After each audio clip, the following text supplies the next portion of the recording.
Saudara Presiden Joko Widodo menetapkan bidang usaha pengangkatan benda berharga asal muatan kapal yang tenggelam BMKT terbuka untuk investasi asing.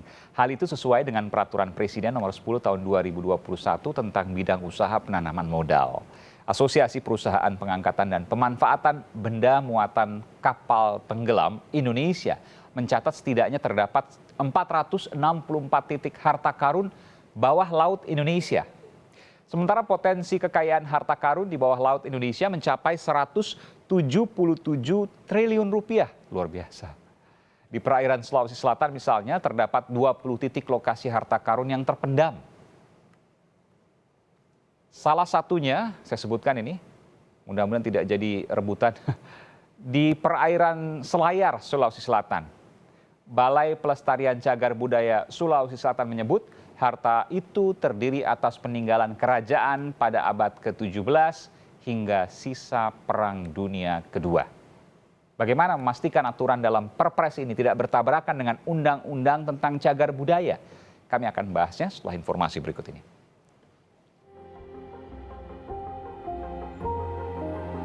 Pemerintah akan memberikan izin pencarian harta karun bawah laut kepada investor asing.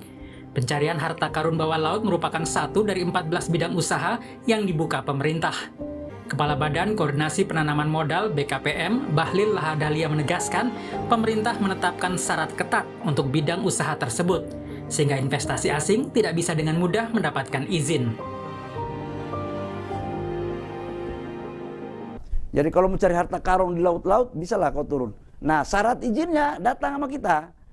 Kita kan kasih tahu gimana sih caranya untuk kamu bisa ambil itu. Memenuhi itu untuk dapatkan izin, itu maksudnya. Kemudian, peninggalan sejarah dan purbakala. Bisa dibangun, tapi harus memenuhi syarat-syarat yang akan kita tetapkan. Jadi tidak langsung masuk OSS, lalu kemudian izin didapatkan. Enggak. Harus ada syarat-syarat notifikasi. Yang saya yakinkan bahwa syarat-syaratnya itu juga tidak gampang. Sejarawan Andi Ahdian mengingatkan agar izin ini tidak bertabrakan dengan undang-undang tentang cagar budaya. Andi menambahkan, mestinya benda yang tertinggal di bawah laut ditetapkan menjadi benda cagar budaya sehingga tidak bisa dibawa keluar dari Indonesia. Benda cagar budaya di bawah air, itu undang-undangnya kan baru ya, Undang-Undang Nomor 11 Tahun 2010 sebenarnya itu sudah mengatur juga bahwa itu harus dilindungi gitu. Jadi kita menempatkannya sebagai warisan budaya. Kita bahasanya itu mindsetnya itu adalah warisan budaya, identitas kita.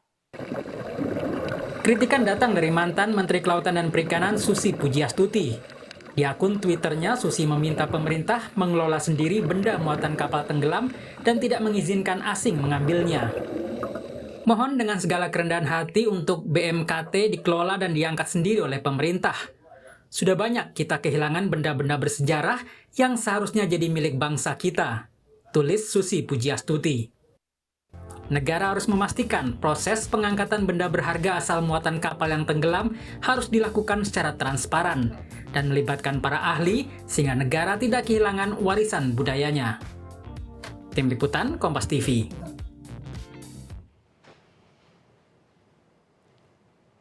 Saudara, Peraturan Presiden Perpres Nomor 10 Tahun 2021 mengizinkan investor asing untuk berburu harta karun bawah laut Indonesia. Izin pencarian harta karun ini adalah satu dari 14 bidang usaha yang dibuka pemerintah di era Undang-Undang Sapu Jagat Cipta Kerja. Bagaimana agar kebijakan ini tidak sampai merugikan negara? Mengingat potensi kekayaan harta karun di bawah laut Indonesia konon mencapai hampir atau mungkin lebih sekitar 177 triliun rupiah. Kami akan bahas hal ini bersama juru bicara Kementerian Kelautan dan Perikanan Wahyu Muryadi serta arkeolog bawah air Pusat Penelitian Arkeologi Nasional Sinatria Adityatama. Selamat malam Bapak. Selamat malam, Pak Imam. Iya, saya ke Bung Wahyu Muryadi dulu. Sehat selalu, lama nggak bertemu nih Bung Wahyu. Tapi Alhamdulillah. ya, Anda sekarang menjadi juru bicara Menteri KKP, betul ya? Betul, begitulah. Menteri Kelautan dan Perikanan, Menteri KP. Oke, Bung Wahyu, kalau kita bicara soal benda muatan kapal tenggelam BMKT, ini sebelumnya hanya boleh diusahakan oleh warga Indonesia sekarang dibuka untuk investasi asing. Bagaimana detail dari isi yang aturan baru ini? Ya, jadi begini, ini semua tidak lepas dari payung hukum induknya dari peraturan tersebut yang Anda sebutkan, yaitu awalnya adalah dari Undang-Undang Ciptaker ya, Undang-Undang Nomor 11 tahun 2020, ya kan? Nah, untuk kemudian aturan ini kemudian diturunkan di dalam peraturan pemerintah. Ya. Peraturan pemerintah nomor 5 tahun 2021 ini menyangkut perizinan berusaha yang berbasis risiko. Itu tebal sekali itu aturannya. Saya belum sempat baca sampai sekarang. Ya. Iya betul. Oke. Jadi tapi kemudian ada peraturan teknisnya yang kemudian diatur dalam Perpres yang Anda sebutkan tadi, Perpres nomor 10 tahun 2021 tentang bidang usaha penanaman modal BMKT, ya. BMKT di situ dinyatakan bahwa tidak termasuk daftar usaha yang menjadi prioritas untuk investasi, ya. Sehingga mekanismenya, ini menurut kajian kami di KKP, itu harus menyesuaikan dengan peraturan pengelolaan BMKT yang berlaku.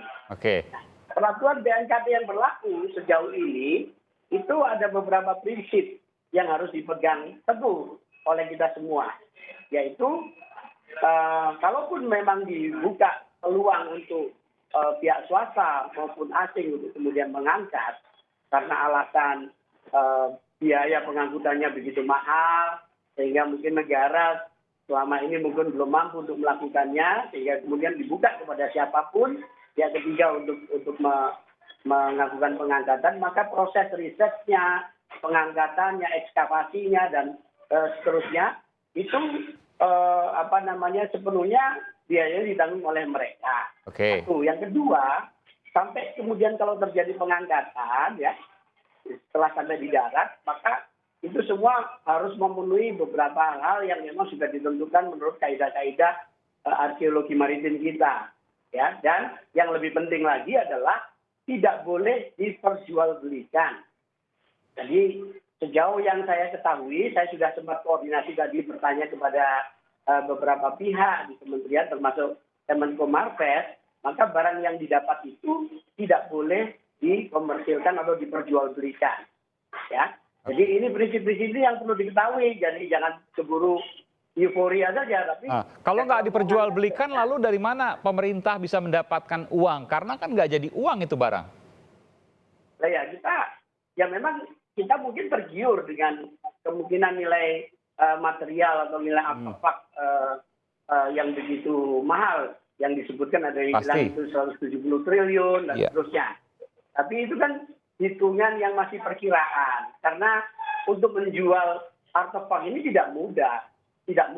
Kalaupun Anda masuk ke balai lelang, betul. Yang sudah beken selama ini yang skalanya internasional, itu semua akan ditelusuri tentang keabsahan dari barang-barang ini. Harus dipastikan bahwa barang ini adalah barang yang legal, ya. Nah, karena legal ya pemerintah sebagai pihak yang mengeluarkan regulasi sejauh ini maka tidak boleh itu diperjualbelikan. Nah, nanti secara teknis ini kami dengar sedang dibicarakan di Kemenko Marves untuk kemudian dibikin kepresnya. Itu seperti apa? Jadi memang masih gantung ini ya?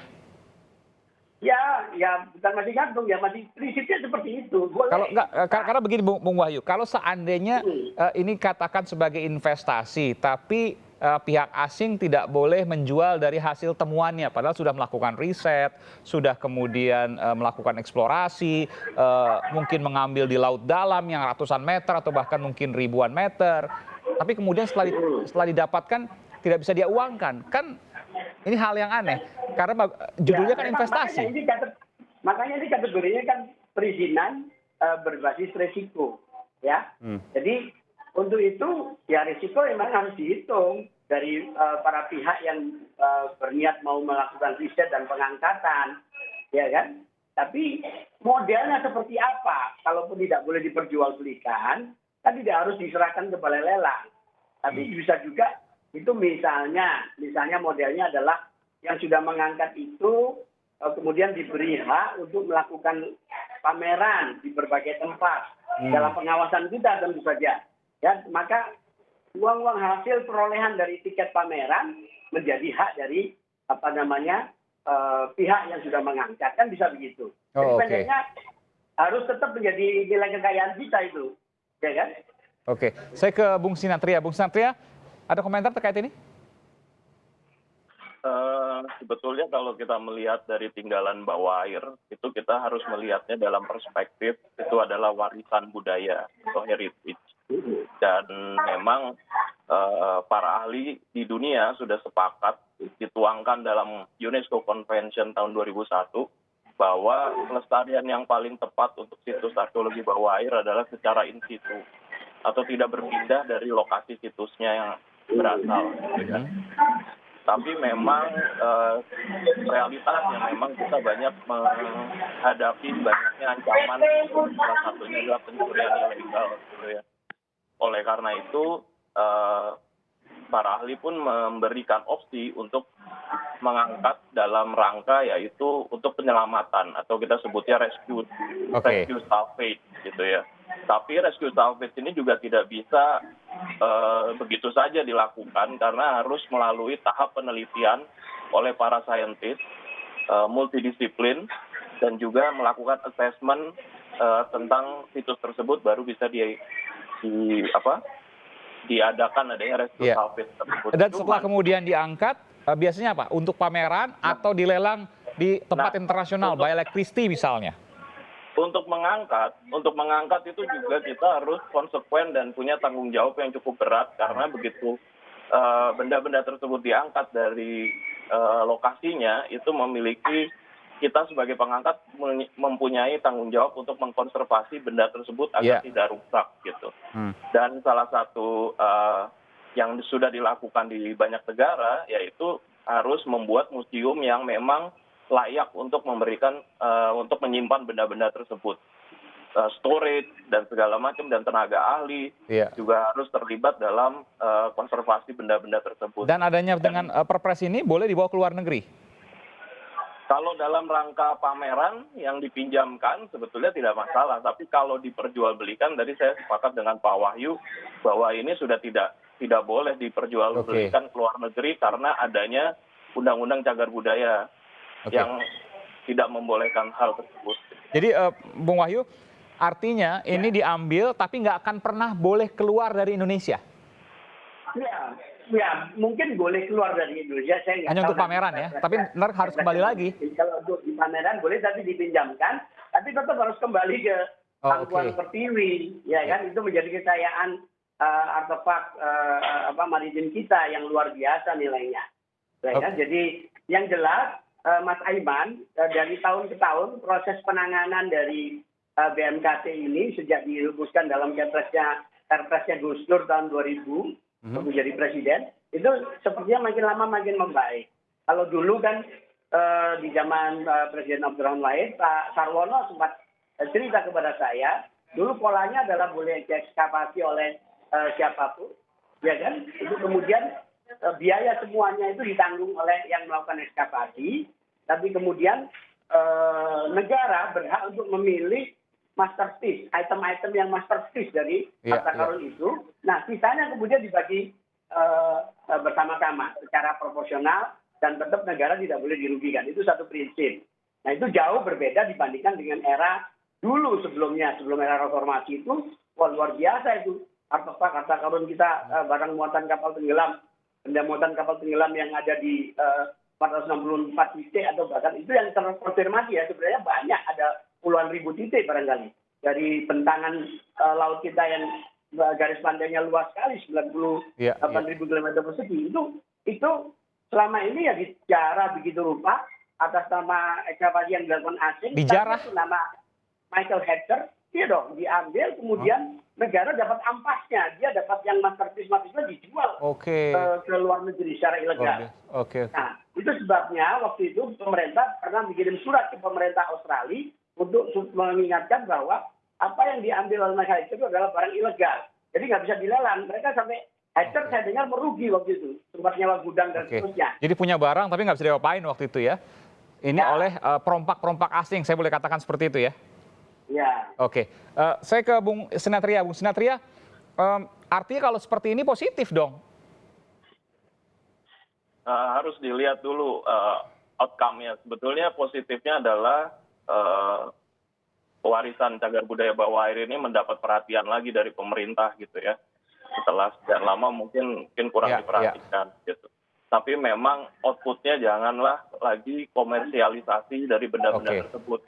Karena kita belajar dari sejarah kita banyak kehilangan benda-benda sejarah kita, identitas negara kita gitu ya, yang akhirnya dimiliki oleh negara asing dan kita hilang gitu. Dan Betul, itu yang kemarin terjadi disampaikan oleh Bung Wahyu. Meskipun sekarang kan dibatasi, tidak boleh dijual, tidak boleh dibawa ke luar negeri, kecuali untuk dipinjamkan pameran nanti harus dikembalikan lagi. Meskipun yang mengambilnya, yang mengeruknya, yang eksplorasinya, yang melakukan risetnya, boleh siapapun pihak. Saya ingin tanya nanti setelah jeda, Bung Sinatria, ada berapa banyak sih titik di Indonesia dan apa saja jenisnya, berapa nilainya, di mana saja? Saya boleh tanya pada Anda, tentu Anda sebagai arkeolog mengetahui soal ini dan kenapa sulit untuk kemudian diambil. Jadi jangan bangga dulu karena memang ada tapi ternyata sulit untuk diambil. Saya akan kembali saat lagi, tetap bersama kami di Sapa Indonesia Malam.